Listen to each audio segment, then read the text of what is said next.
Hey, lovelies. Welcome back to season 4 of the You Are Immeasurable podcast. So, this is going to be another sacred episode.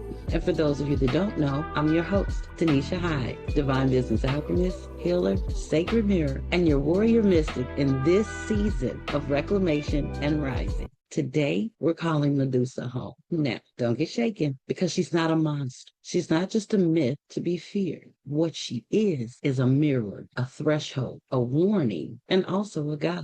So here's the truth. Medusa was never the villain. She was the reflection of what patriarchy cannot control and therefore had to destroy. So here's a little bit of my story. For a very long time, I carried shame so tightly, so much a part of me that you would have thought that that was my birthright. I had such issue and it just withered, I'll say, under the pressure or the idea of being too much, too loud, too sexual, too angry, and even too magical. But what I didn't realize was that every one of those too much moments was just a moment that I stood in my truth. And the backlash came from someone else that couldn't handle that being reflected back to them. When I started working with the Medusa archetype, all kinds of things in me shifted. Working with her energy, with her power, with her truth. All of that held up a mirror to the parts of me that I had allowed to be turned to stone simply to survive. What I realized was she needed me to understand that that shame wasn't mine. It was projected onto me. And I guess most importantly, she helped me to see that I didn't need to tame me. I didn't need to tame my energy. I needed to own it. So let's dig into the myth, if you will. So most of us heard the stories, right? The Greek retelling of the story. A snake-haired woman so hideous that any man that looks at her is turned to stone. Have you ever wondered why though? Because there has to be a reason, right? And when you look into it, you realize that Medusa was a human and she was a virgin priestess of Athena, and not just any priestess, but one that was fully devoted. Fully devoted. It said that she was incredibly beautiful. And in her own way, in her own power, she was sovereign. Then something horrible happened to her. She was noticed and she was assaulted by the god Poseidon right inside Athena's temple. But there was no backlash onto Poseidon. Medusa was the one that was punished. And she was punished by the very one that she served, that she was devoted and dedicated to. She was punished by Athena. And in accordance with the myth, her hair was turned to snakes. Her beauty was cursed, and her body was turned into a weapon. And if we ponder this for just a moment, we realize that this is a pattern, honestly, throughout human history. More often than not, the violated woman is turned into the villain. The sacred feminine is always made out to be monstrous, and the survivor often gets blamed for the storm. What does that sound like to you? This is a pattern. This is echoed throughout human history. And I know that for myself, this is absolutely personal. So when we then realize that Medusa as an archetype, yeah, she is an archetype of rage and of transformation, protection, and very powerful mirror magic. And in working with her, you realize that she doesn't come to punish. She comes to reveal. And some of the things that she helps you to see is, where have I been silenced? What truths have I buried or hidden or turned to stone in order to feel or be safe? What parts of me have I been taught, told, conditioned to fear?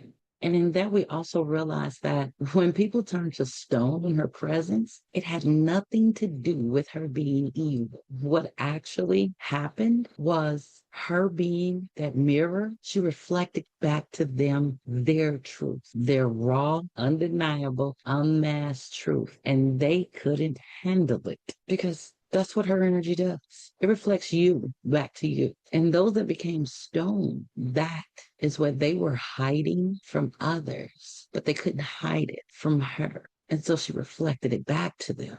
And that was their recompense. So she absolutely is the mirror that most avoid, but she is definitely the mirror that we all need. What Medusa is the version of you that remembers how to survive by destroying the illusion. I know that might sound crazy because, hey, we've all heard the line, ignorance is bliss, right?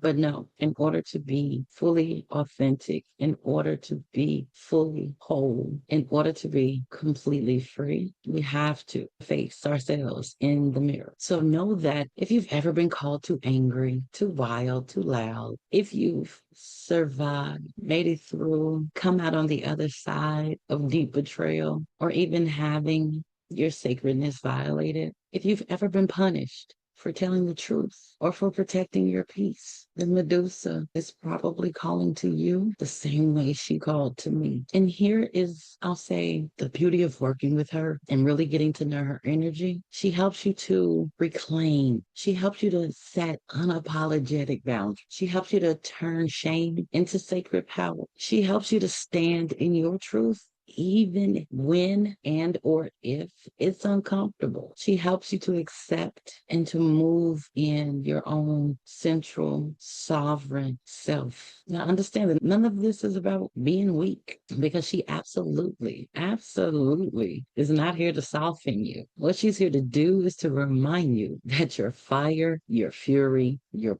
body, your voice, all of these things, they are yours. So if you've ever felt like the world feared you before they knew you or even tried to get to know you, if your truth has ever made anyone uncomfortable, if you've ever felt monstrous when you were misunderstood, I'm telling you, Medusa's your girl. You need to get to know her and understand nothing about her energy needs to be tamed.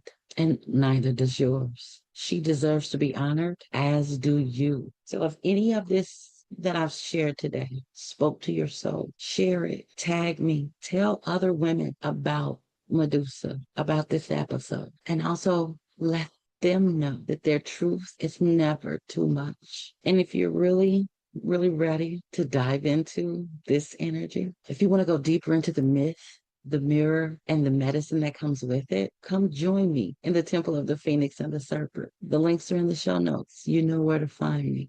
So I want to encourage you, keep rising, keep roaring, and never forget that you are immeasurable. Until next time, cheers to your transformation.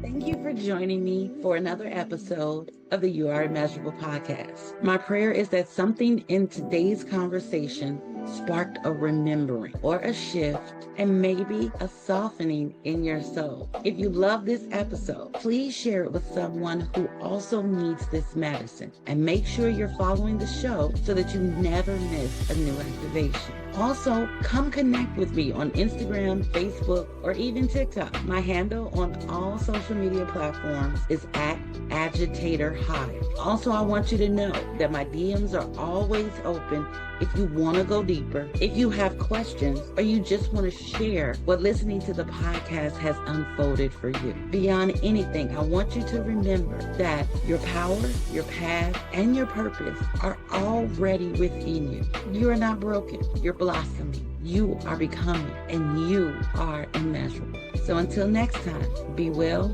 stay bold, and always stay true to the divine within you.